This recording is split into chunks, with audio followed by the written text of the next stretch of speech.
Dacă ești un pasionat al pescuitului și vrei să practici această activitate în cele mai bune condiții, ai nevoie de un permis de pescuit AMPA. Acesta îți permite să pescuiești într-o varietate de zone, respectând legislația specifică.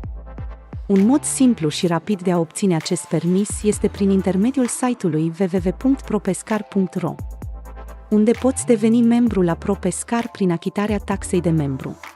Carnetul de membru îți va fi util și în alte situații în care ai nevoie să demonstrezi că ești membru al unei organizații de pescari, cum ar fi participarea la competiții sau alte activități organizate de asociații de profil.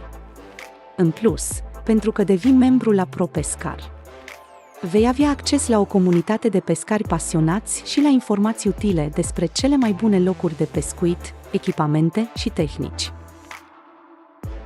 În concluzie, dacă vrei să obții rapid și simplu un permis de pescuit AMPA și să te bucuri de pescuitul în cele mai bune condiții, devină membru la ProPescar prin achitarea taxei de membru pe www.propescar.ro și primești carnetul de membru și permisul de pescuit AMPA în cel mai scurt timp posibil.